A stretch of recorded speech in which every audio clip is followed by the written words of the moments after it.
అందరికీ నమస్కారం. Srilatha devotional facts ఛానల్కి స్వాగతం. ఈరోజు వీడియోలో భూదేవి కథ గురించి తెలుసుకుందాం. ఎవరైతే భక్తి శ్రద్ధలతో ఈ కథ వింటారో వారు భూములను ఇళ్లను కొంటూనే ఉంటారు. మనల్ని భరించేది భూదేవి. పంచభూతాత్మకమైనది భూదేవి. జీవితంలో ఒక్కసారైనా భూదేవి కథ వింటే చాలు. భూదేవి అనుగ్రహం ఎన్ని జన్మలెత్తినా మనకు ఎల్లప్పుడూ ఉంటుంది. భూదేవి కథను ఎంతో భక్తి శ్రద్ధలతో వినండి.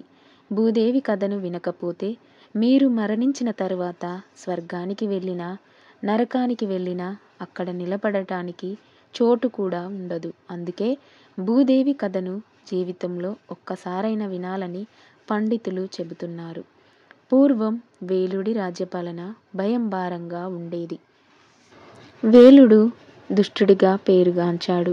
రాజు అవ్వడం వల్ల మరింత క్రూరంగా ప్రవర్తించాడు. దానికి తోడు అధికారం, అపరిమితమైన సంపద, ఈ రెండు కలిపి అతనికి అహంభావం కలిగి పెద్దలను గౌరవించక రాజ్యాన్ని అత్యంత క్రూరంగా పాలించేవాడు. ఇక ఆ రాజ్య మంత్రులు ఋషుల దగ్గరకు వెళ్ళి చెప్పగా వారు సహాయం చేయడానికి అంగీకరించారు. ఋషులు ఈ విధంగా రాజుతో ఇలా అన్నారు: నాయనా, నీ జీవితం, నీ సంపద, నీ పేరు ప్రఖ్యాతలు ప్రమాదంలో చిక్కుకొని ఉన్నాయి. కాబట్టి ధర్మంగా రాజ్యపాలన చెయ్యి. భగవంతుణ్ణి లక్ష్యపెట్టని రాజు నరకానికి పోతాడు. నీవు యజ్ఞాలు చేసి దైవాన్ని తృప్తిపరచాలి. నీవు ఏమీ చేయలేదు సరికదా, యజ్ఞాలు దైవారాధన ఆపు చేశావు అని అనేక విధాలుగా చెప్పగా వేలుడు ఇలా అన్నాడు: ఓ ఋషులారా, నేను కాదు, మీరు అధర్మ మార్గంలో నడుస్తున్నారు. మిమ్మల్ని రక్షించే నన్ను వదిలి నాకు బదులు వేరే దైవాన్ని పూజిస్తున్నారు. మీరే సత్యంగా భక్తితో నన్ను పూజించాలి. ఈ సత్యం తెలియకపోతే మీరే నరకానికి పోతారు. కాబట్టి సత్యాన్ని తెలుసుకొని నాకు హోమాలు పూజలు చెయ్యండి. నన్ను తప్ప వేరే దైవాన్ని పూజించకూడదు. ఇది రాజద్రోహమని గట్టిగా పలికాడు.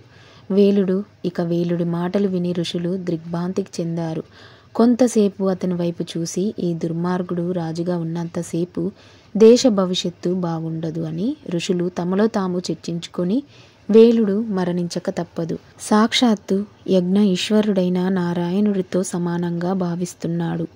ఇది అత్యంత పాపం కనుక వాడి గోతి వాడే తవ్వుకున్నాడు. ఇక వారి మనస్సులో మృత్యుదేవతను ఆహ్వానించగా మృత్యువు వచ్చింది. వేలుడి ప్రాణాలు తీసుకొని పోయింది.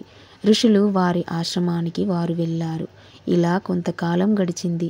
దేశాన్ని పాలించే రాజు లేకపోవటం చేత ప్రజలను దోచుకొనుటకు ఇదే సరైన సమయమని బందిపోటు దొంగలు నగరంలో ప్రవేశించారు. ఒకరోజు సరస్వతి నది తీరమున ఋషులు కూర్చొని ఉండగా దూరంగా ధూళి మేఘాలను చూసి కుతూహలంతో దీనికి కారణం ఏమై ఉండును అని ఋషులు పరిశీలించారు. రాజు లేకపోవటంచే దోచుకోవడానికి బందిపోటు దొంగలు గుర్రాలపై స్వారీ చేసుకుంటూ వచ్చుటచే దానివల్ల వచ్చిన ధూళి అని ఋషులు గ్రహించారు. రాజ్యంలో రాజు లేకపోవడం ఎంత కీడు కలిగించునో అని ఋషులు గ్రహించారు. ఈ పరిస్థితి కలుగుటకు కొంతవరకు మనం కూడా కారణమని భావించి రాజ్యాలను, ప్రజలను కాపాడడానికి ఏదైనా చెయ్యాలని వారు తలిచారు. ఆ రాజ్యంలోని ప్రజలను దుర్మార్గుడైన వేలుడి రాజ్యపాలనలో కొన్ని రోజులు ఇప్పుడు ఈ బందిపోటు దొంగలచే మిక్కిలి ఇబ్బందుల పాలవుతున్నారు. ఇక తన కుమారుడైన వేలునిపై విశేషమైన ప్రేమ ఉండటంచే అతని భౌతిక కాయం దహనపరచుటకు ఆమె అంగీకరించదని ఋషులకు తెలిసెను. ఆమెకున్న మాంత్రిక శక్తులచే తాను ఔషధంతో వేలుడి దేహాన్ని కాపాడుతుండేది. ఋషులు ఆమె దగ్గరకు వెళ్ళి వేలుడి మృతదేహాన్ని తమకిమ్మని అడిగారు. ఋషులు ఆ మృతదేహాన్ని తీసుకున్నారు. అప్పుడు ఋషులు మృతదేహం తొడలను నిమరగా అందు నుండి అనాకారిక నల్లగా ఉన్న పురుషుడు ఉద్భవించాడు. ఆ పురుషుడు వేలుడిలోని దుష్టత్వం ఉద్భవించింది. అతన్ని నిషాదుడు అన్న బిరుదుతో పిలుస్తున్నారు. అతని వంశీయులు నిషాదులుగా పేరు పొందారు. తర్వాత ఋషులు వేలుడి మృతదేహం కుడి భుజం నలిపారు. అందు నుండి ఎడమ భుజాన్ని కూడా నలిపారు. వారి నుండి ఒక పురుషుడు, ఒక స్త్రీ జన్మించారు. వారు నారాయణుడు, లక్ష్మీదేవి అవతారాలు. అప్పుడు ఋషులు పొగిడి ఇలా అన్నారు: వీరిరువురు భార్యాభర్తలుగా జీవించి లోకంలో ప్రఖ్యాత పొందుతారు. ఈ చక్రవర్తి అత్యంత వైభవంగా రాజ్యాన్ని పాలిస్తాడు. ప్రభువు జన్మించినందుకు బ్రహ్మాది దేవతలు ఎంతో సంతోషించి గొప్ప సంఘటనను చూచుటకు భూమిపైకి దిగి వచ్చారు. అది గ్రహించేందుకు స్వర్గంలో మేళ తాళాలు మ్రోగాయి. సిద్ధులు భూమిపై పుష్పవర్షం కురిపించారు. భూమికి దిగి వచ్చిన బ్రహ్మాది దేవతలు కొత్తగా పుట్టిన బాలుణ్ణి చూసుటకు వచ్చారు. ఆ బాలుడి కుడి చెయ్యి పరీక్షించి బ్రహ్మ ఇలా అన్నాడు, ఆహా, ఈ బాలుడి చెయ్యి అందు చక్రం, పాదము మందు పద్మశాసనములు కలిగి ఉన్నాయి. కాబట్టి నారాయణుడి అవతారంగా లోకాన్ని రక్షించుటకై వచ్చారు. కొన్ని రోజులకు పెరిగి పెద్దవాడై బాలుడు పట్టాభిషిక్తుడయ్యాడు. రాజును లోకరక్షకుడని దేవతలు పిలిచారు. అతను ప్రజల కృషిని చూశాడు. వారికి సరైన ఆహారం పోషణ లేక మిక్కిలి బాధతో ఉండేవాడు. ఇక ప్రజలు రాజుతో ఇలా అన్నారు, రాజా, దయచేసి మాకు ఆహారాన్ని ప్రసాదించండి. త్వరలో చెట్లు అగ్నిచేత ఎలా ద్వంద్వమవుతున్నాయో మేము ఆకలి అనే అగ్నిచేత దహించుకుపోతున్నాము. మా 16 అంగములు పనిచేయకపోవటచే మేము బాధపడుతున్నాము. దయచేసి మాకు అన్నం పెట్టండి. పూర్వపు రాజు ఋషులు ఉద్ధరిస్తారని ఋషులు అనడం మేము విన్నాము. అందుకు మమ్మల్ని రక్షించాలని ప్రార్థించారు. ఇక చక్రవర్తి ఒక్క క్షణం ఆలోచించాడు. ఆరోగ్యాన్ని పోషణిచ్చే ధాతువులను భూమి నమిలివేసిందని, అవి తిరిగి మొలకెత్తకుండా చేస్తున్నాయని రాజు గ్రహించాడు. ఈ కారణం చేత భూమిపై ఆగ్రహం చెంది శపించాలనుకున్నాడు. తన విల్లును అందుకొని ఒక్క అణువు భూమికి గుచ్చునట్లు వదిలెను. అప్పుడు భూమాత భయపడి గోవు రూపం ధరించి రాజు నుండి పారిపోయెను.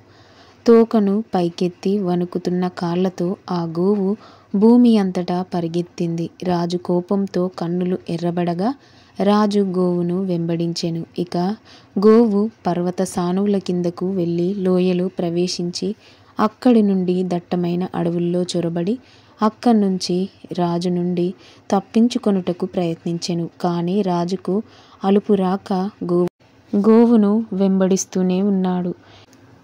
ఎక్కడికి వెళ్ళినా గోవు వెనుదిరిగి చూస్తే అక్కడ రాజు వెంబడిస్తూనే ఉన్నాడు. ఇక ఎవరు తనను రక్షించేవారు లేరని గోవు తెలుసుకుంది. రాజు పాదాలపై పడి ఇలా అంటుంది, గో రూపంలో ఉన్న భూదేవి ఇలా అంటుంది, దయచేసి నన్ను రక్షింపుము. నీవు ధర్మప్రభువు. ఈ విధంగా నా అటువంటి స్త్రీని వేధించడం తగదు.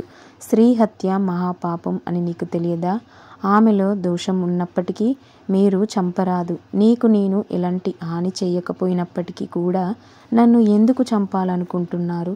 నన్ను చంపినట్లయితే నీ రాజ్యాన్ని ఎక్కడ ప్రతిష్ఠించుకుంటావు అని అనగానే చక్రవర్తి ఇలా అన్నాడు, భూమాత, నీవు తప్పుడు మార్గంలో ఉన్నావు. అందుకే నిన్ను శిక్షించాలనుకుంటున్నాను. మానవుడు చేయు యజ్ఞంలో లోహ బీజంతో నీకు భాగం ఇచ్చినప్పటికీ తిరిగి నీవు ఆహారం ఇచ్చుటలేదు. అందుకే నిన్ను శిక్షించవలసి ఉంది. గోవు రూపంలో గడ్డిని మేస్తున్నావు, కానీ పాలను ఇవ్వట్లేదు. నీవు స్వార్థంతో ప్రవర్తిస్తున్నావు. నీ పరిపాలనను నీవు విస్మరిస్తున్నావు.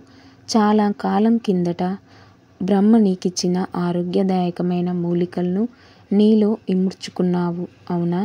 ప్రజలు ఆకలితో బాధపడుతున్నారు. వారి ఆకలిని తీర్చే సముదాయం ఉంచాలి. ఇతరుల శ్రేయస్సును ఆలోచించని వారిని, మగవారైనా ఆడవారైనా సరే, రాజు శిక్షించాల్సిందే. అలా చంపినా పాపం అంటదు. నీకే కాదు, నాకు కూడా ధర్మశాస్త్ర గ్రంథం గురించి తెలుసు. అందరి రహస్యాలను నాకు బోధించడం అక్కర్లేదు. నిన్ను చంపుటకు నాకు ఎటువంటి సంకోచం లేదు.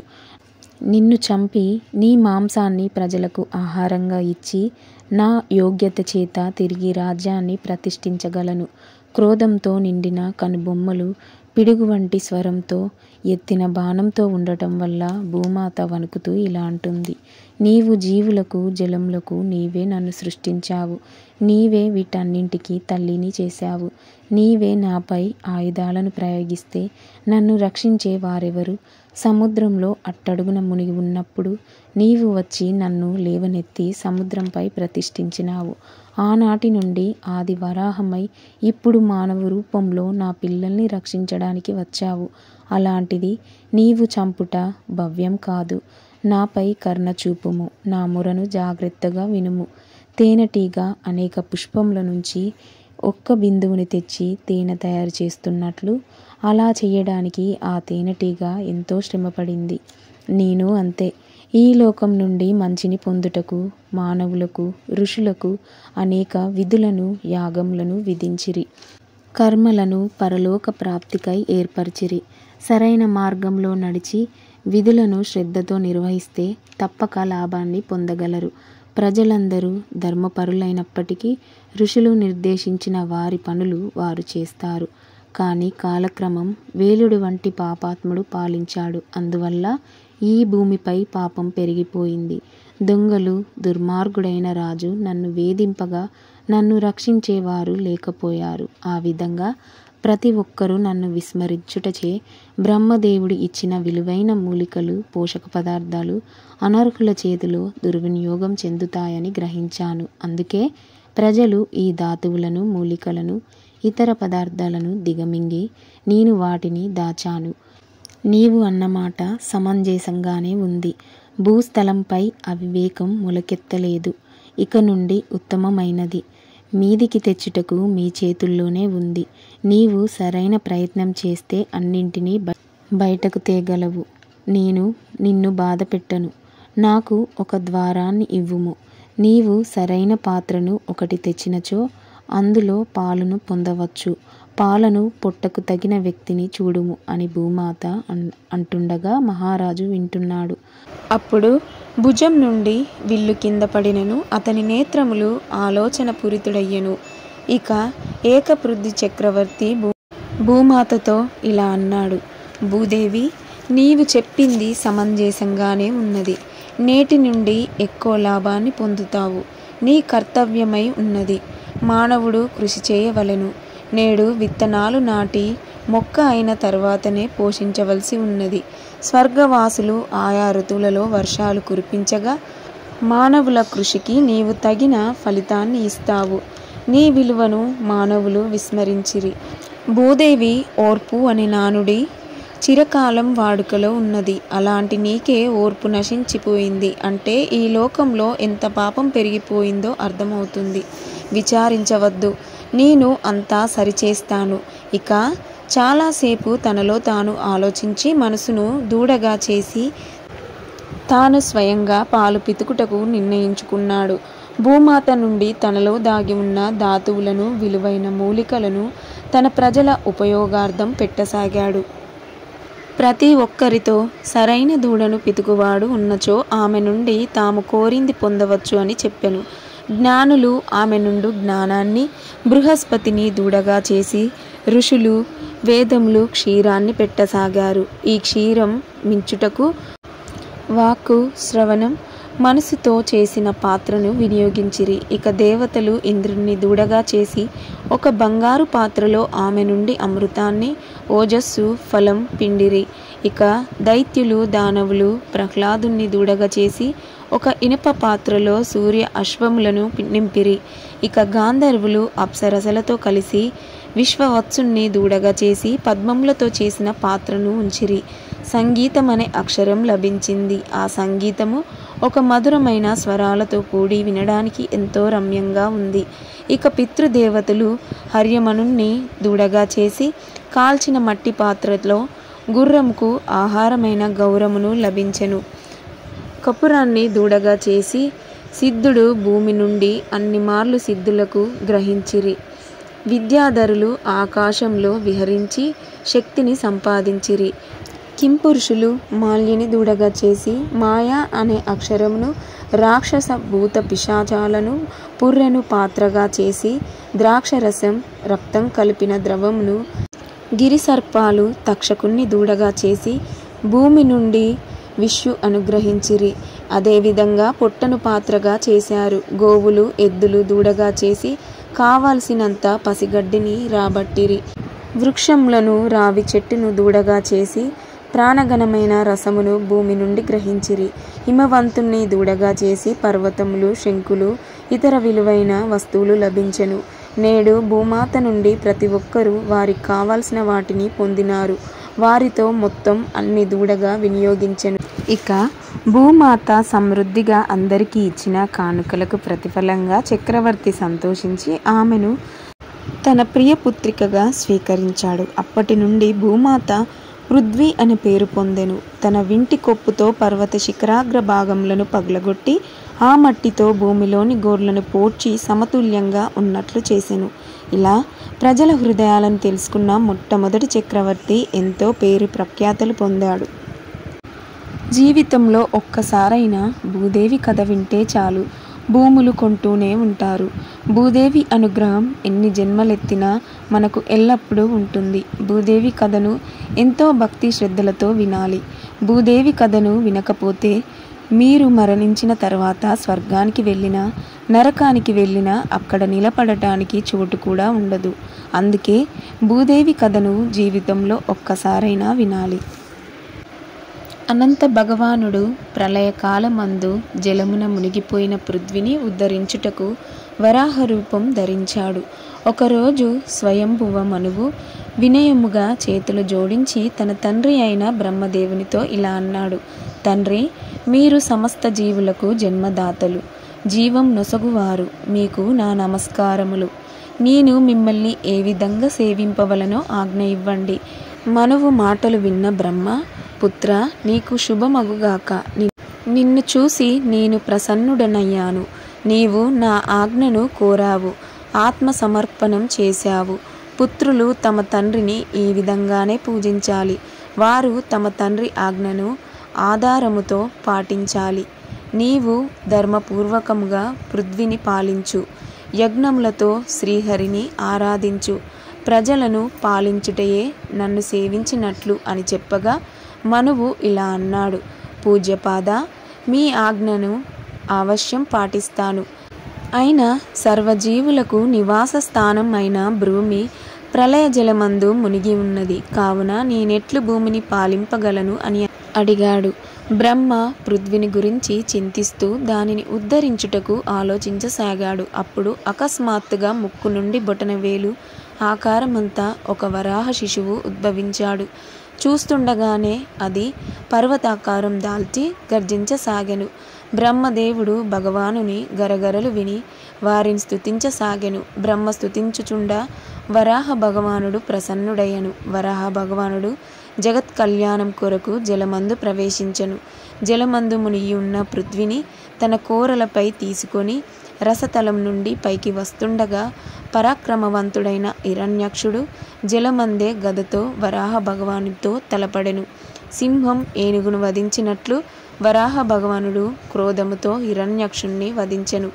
జలము నుండి వెలుపలకు వస్తున్న భగవానుని బ్రహ్మాది దేవతలు గాంచి చేతులు జోడించి నమస్కరించారు.